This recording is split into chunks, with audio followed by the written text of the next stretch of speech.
Olá! O nosso Fora de Série sempre trazendo assuntos relevantes e importantíssimos para você, para nós, para a nossa vida. Hoje vou conversar com uma pessoa incrível que tem algo para repartir conosco de extrema importância para de fato fazer reflexões sobre a vida. Eu fosse você, não perdia por nada. A nossa convidada de hoje é Maria Helena Spengler, a Lena do Hotel Raus, quem não conhece, carinhosamente chamada de Lena. Tudo bem, Lena? Muito obrigada por estar aqui. Tudo bem, eu que agradeço também a oportunidade. Então, a Maria Helena fez uma viagem incrível ao Pará, em Marajó. E ela trouxe sensações, ações, acontecimentos muito bacanas. E ela vai repartir conosco essa experiência. Maria Helena, como é que foi a iniciativa de estar participando desse projeto, dessa iniciativa, dessa ação? O início disso, ele já está dentro de mim há muito tempo. Desde que eu me conheço por gente, eu sempre tive muita vontade de fazer alguma coisa a mais, né? Além de eu acordar todos os dias e de eu ter a minha rotina. Então, ano passado, despertou dentro de mim essa vontade de ir para o Marajó, depois de um relato que o Dom Evaristo, que é de Gaspar e hoje é bispo e atua no Marajó, fez, né? Ele fez um relato falando do que era a vida lá, e eu achei que era para lá que eu poderia ir. E eu escolhi um período que dentro da igreja chama-se a Quaresma, né? E eu achei, sabe, providencial eu ir para lá fazer um trabalho voluntário com ele. E quando eu falei que eu gostaria de ir para lá, ele ficou bem feliz, achou a ideia muito boa. E, enfim, então isso já vem sendo programado há um ano, né? E quando foi agora, dia 18 de março, eu fui para lá, sem criar expectativa nenhuma, porque a partir do momento que você pensa num trabalho voluntário, você não tem que saber o que vai fazer. Você tem que ir. Estar disposta, né? Estar muito disposta. Então, quando eu falei para ele, eu gostaria de ir, ele falou, vamos, você será muito bem-vinda, você poderia ficar na casa nossa, dos padres e tal. Eu falei, tá, isso é o que importa, onde eu vou ficar, né? E daí, enfim, por eu não ter criado expectativas, quando as coisas iam acontecendo, à medida que eu ia deparando, sabe, com situações, com pessoas, me chocavam. Isso no início já de quando nós chegamos lá, porque acabou indo comigo uma prima minha de Blumenau, que também é educadora, prima dele também. Sim. E então foi muito importante alguém estar lá comigo também, sabe? Porque é um lugar para você ir, para poder compartilhar com alguém no final do dia, à noite, as experiências que você tem. Sim. Porque muitas agradáveis e muitas desagradáveis. Então, foi muito importante eu ter alguém comigo, né? Então, no final do dia, assim, a gente acabava trocando ideias e acabava desabafando um pouco e compartilhando aqueles sentimentos. É um choque, assim, um choque de realidade mesmo, assim. Teve as situações ou algum fato que foi marcante, que você tem um registro importante para nos relatar? Vários, porque afinal de contas foram praticamente 35 dias lá. Nossa, muitos dias. E às vezes as pessoas perguntam para mim, né? Como foi a sua viagem? Que paisagem linda, cada foto linda que você mandou. Realmente, assim, é um lugar muito lindo, né?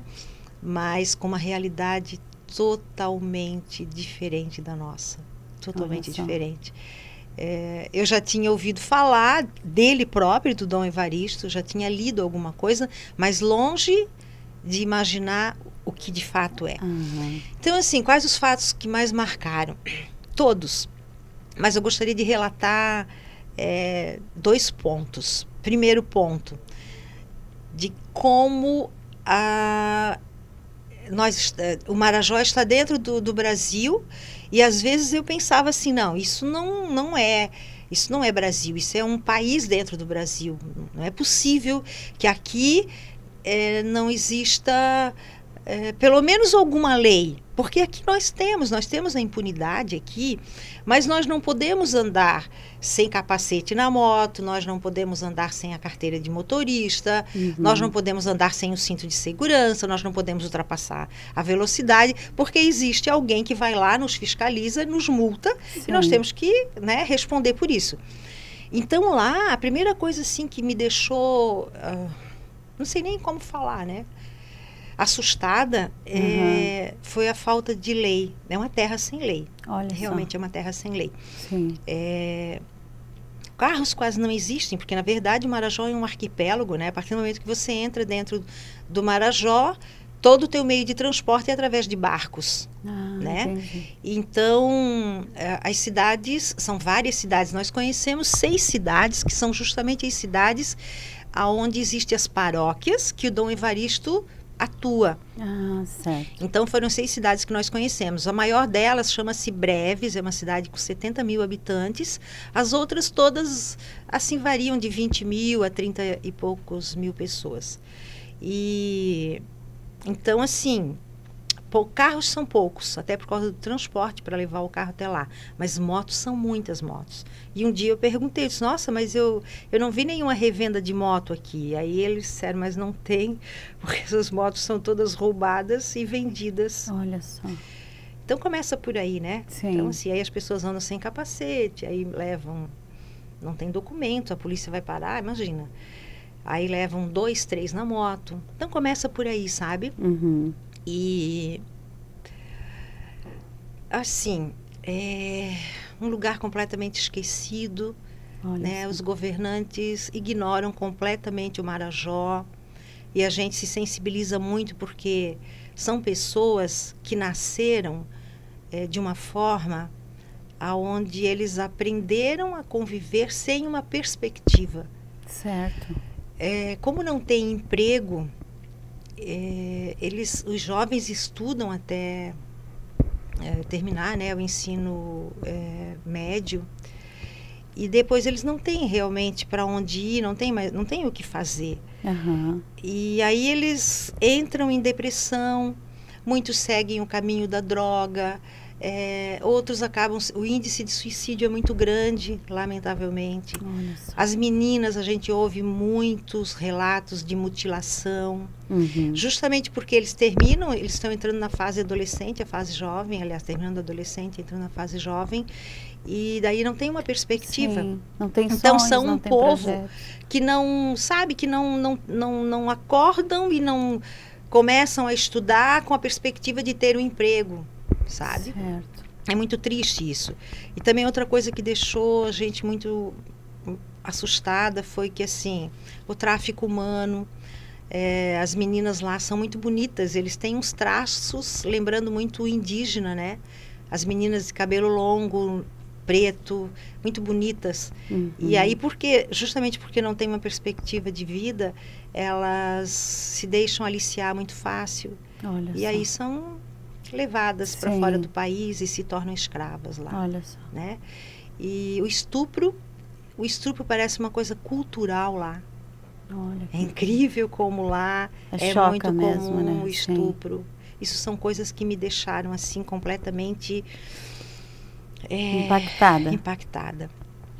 Então essa é a realidade das cidades que a gente conheceu e de outras também que eles falam e que nos levou a pensar, né, e a refletir o quanto nós ainda estamos vivendo numa região do Brasil que somos muito privilegiados. Sim. Nós aqui ainda temos um hospital que nos acolhe numa emergência, nós aqui temos ainda pessoas que cuidam da nossa segurança, apesar de não ser a ideal. A educação aqui nós temos, nossa, como a nossa educação é maravilhosa. E a perspectiva, né? A perspectiva, exatamente. Então, assim, isso fez com que nós tivéssemos certeza de que nós estamos morando numa região privilegiada. Olha só. Isso me deixou muito feliz, assim, eu voltei certa de que eu tenho que cada vez mais ser otimista, eu tenho que cada vez mais colocar ânimo e esperança no nosso povo, ao invés de, sabe, de reclamar, porque nós aqui temos emprego, né? Eles são pessoas que não têm essa oportunidade, vão fazer o quê? E aí isso move a vida, né? O fato de você trabalhar, estudar, conquistar pessoas, conquistar situações que te levam a um bem-estar, tudo isso faz parte do motor que dá sustento à felicidade, né? Faz parte da nossa vida, né? Maria Helena, tem um videozinho que a gente assistiu, que você nos mostrou, que é muito interessante. Tá. Você pode acompanhar conosco, por favor.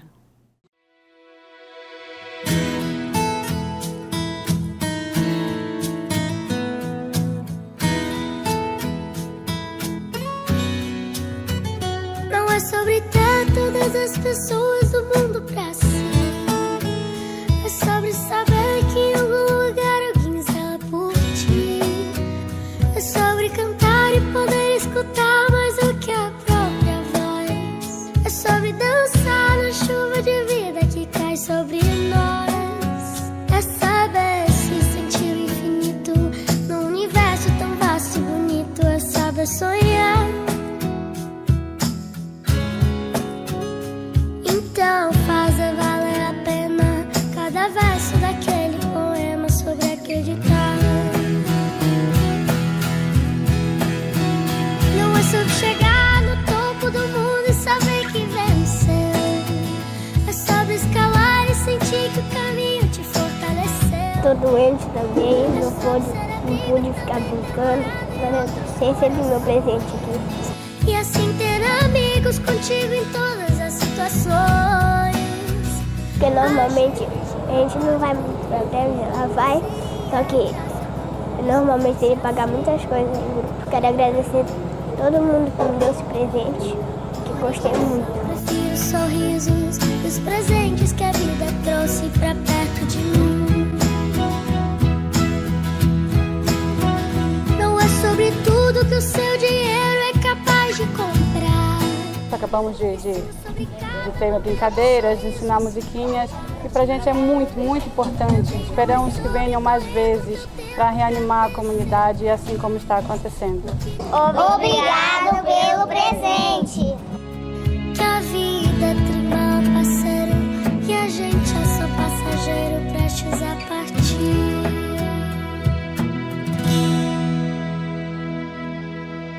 Então, o que eu relatei até agora é o lado, digamos, o lado triste, né, do Marajó. Sim. Mas nós fizemos uma pré-missão, nós ficamos 5 dias navegando no rio Tajapuru. O rio Tajapuru é um dos milhares de rios do Marajó. E então a gente conviveu com a comunidade ribeirinha. São pessoas que mexeram muito com a gente, mas mexeram no sentido de emoção. Entendi. Mexeram no sentido de alegria. Por quê? Porque lá eles não são pessoas pobres, eles são pessoas que também não têm a oportunidade de ter um futuro, de ter uma vida melhor, mas eles têm o rio para pescar, eles têm o açaí para colher, eles têm a mandioca. Então, assim, são crianças, depois você, como viu no vídeo, né, são crianças saudáveis. E antes de eu ir, eu perguntei para o Dom Evaristo o que eu poderia levar, e ele me falou que nós iríamos conhecer um lugar que tinha crianças que nunca tinham visto brinquedo. Olha só. E aí, por conta disso, eu fiz uma campanha, levei muitos brinquedos. Aliás, houve uma pessoa assim que fez um trabalho voluntário muito lindo, ela transportou esses brinquedos para mim. Que bacana. Uma pessoa que tem uma empresa em Gaspar e, né, por conta dos transportes que ela tem que fazer, ela bancou o transporte para mim, inclusive de livros. E então esse foi um momento muito gratificante, porque nós fomos para essa comunidade, conhecer essas pessoas, essas crianças, e lá a gente conseguiu interagir com eles, né? Fizemos várias dinâmicas e entregamos os brinquedos, e isso fez a gente ficar assim muito feliz. Imagina. Esses 5 dias foram o oposto da tristeza que a gente viveu lá.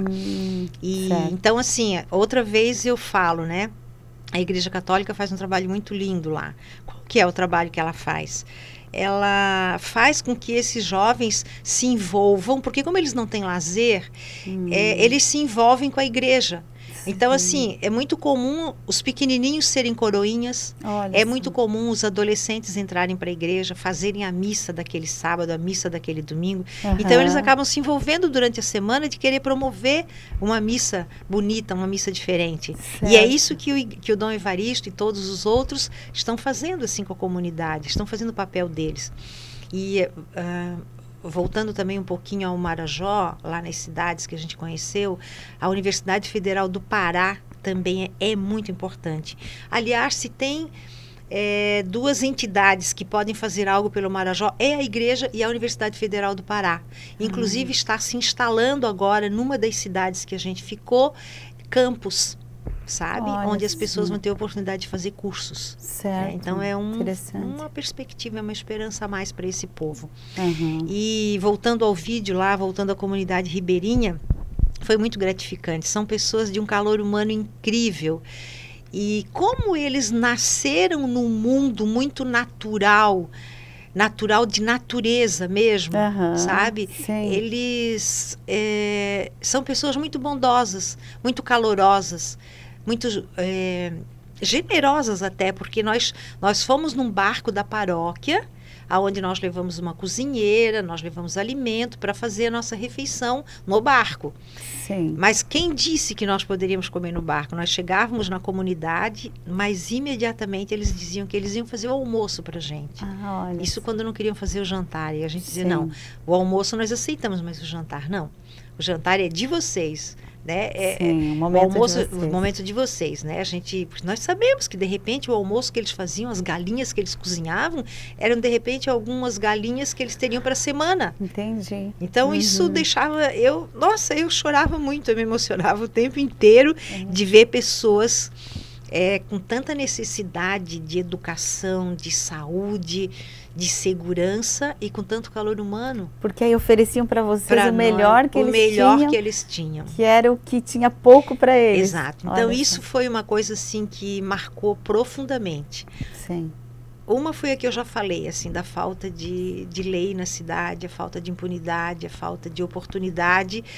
E a outra foi isso, de ver o calor humano das pessoas, o quanto elas são generosas e assim, sabe? Não nasceram no meio consumista como nós. Tem uma outra visão. É uma outra visão de vida, é uma visão de doação. Olha. E nós aqui fazemos até o nosso papel como, sabe, doar, né? Nos doar. Mas longe de ser o que eles são. Quando a gente ouve relatos assim, nós ficamos impactados, né? E é importante refletirmos sobre os propósitos da vida, né? A que viemos, né? Qual é o objetivo de estarmos aqui? E tantas pessoas que estão tão perto, se nós formos pensar na questão geográfica, não é tão longe, né? Sim, exatamente. E com tanta necessidade, com tanta dificuldade, nós somos tão ingratos e reclamamos a todo momento de todas as questões da vida, né, Maria Helena? Bem assim, claro que eu também reclamo como todo mundo, eu também tenho os meus momentos de desabafo, os meus momentos de desatino. Mas a gente volta de lá, eu espero poder manter esse sentimento dentro de mim por muito tempo, assim, o sentimento de cada vez mais me doar. E menos reclamar, porque, nossa, a gente vive no paraíso aqui. Sim. Realmente nós vivemos no paraíso. É verdade. E aquele momento em que você entrega um brinquedo para um menino? Ah, sim, esse momento foi foi muito impactante também. Quando nós chegamos nessa comunidade, uma das moças que nos recebeu para interagir com as crianças falou assim, tem um menino que é o mais atuante daqui. Ele interage com todos, ele é um menino assim de ouro. E infelizmente hoje ele não vai poder participar porque ele está doente. E ele está lá na cozinha com a mãe dele fazendo o almoço para vocês. Eu falei, então tá, então eu vou lá levar o brinquedo para ele. Para minha surpresa, eu cheguei lá e daí eu deitei na rede com ele, como aparece no vídeo. E aí eu falei que nós estávamos lá fazendo uma visita, trouxemos alguns brinquedos e que eu gostaria de dar o brinquedo para ele. E essa comunidade foi a última que nós visitamos. Então já não tinha muita opção. E para ele, eu arrecadei assim o que de melhor tinha, mas mesmo assim não eram coisas tão, importantes, digamos assim, né? Sim. E quando ele viu aquilo, a felicidade dele foi tanta que ele me abraçou com uma tanta espontaneidade que aí eu não aguentei, assim. Nossa, eu pensei, ai meu Deus, acho que eu vou levar essa criança comigo lá pro sul. Então fofo. Para ele ter muitos brinquedos. E eu fiquei com contato de uma pessoa lá e eu tenho sabido dele, assim, sabe? Porque ele estava doente. A doença dele provavelmente era alguma virose, né? Sim. Porque, assim, eles não têm água potável lá, né? Olha. Não tem água potável. Inclusive nós, nesses 5 dias que nós ficamos no barco, a gente tomava banho, né? O chuveiro que nós tínhamos dentro do barco era com água de rio. Né? Então, claro, a gente levou água potável para beber, para cozinhar, mas tomávamos banho com água de rio. E lá eles são assim também. Sim. Pensar que crianças não têm um brinquedo é chocante mesmo, quando os nossos filhos têm tantas opções, né? Exatamente.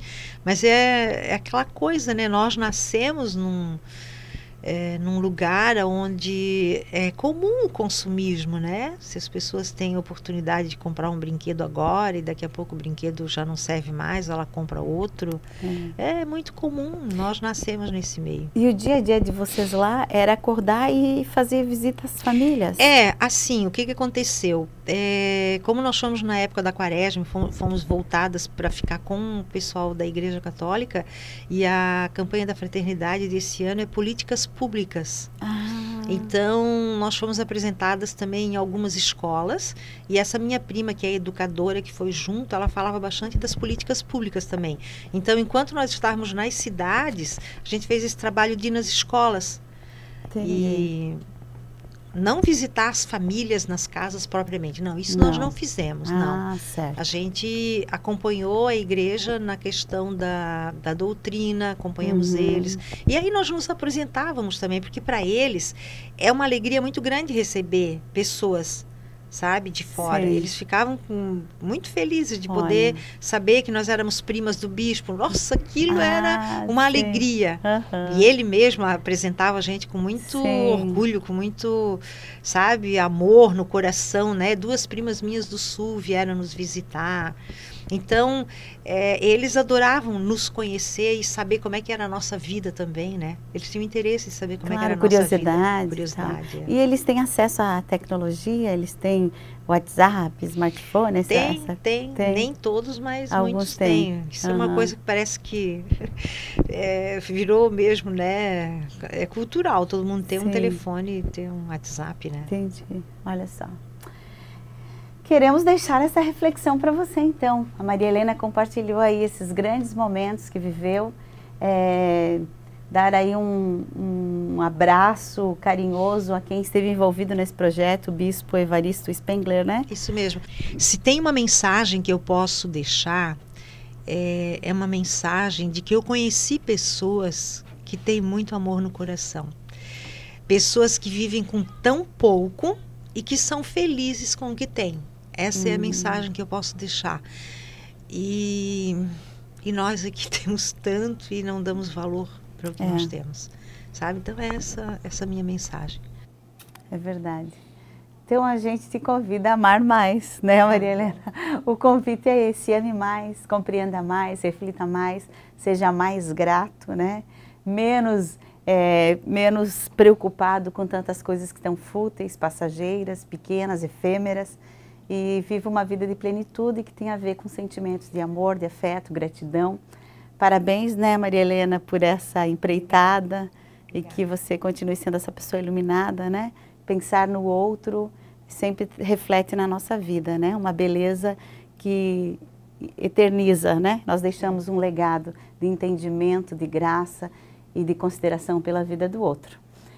Então, esse foi um Fora de Série, de fato fora de série. E é emocionante poder ouvir histórias tão incríveis. Eu sou Silvânia Santos, seja você fora de série também.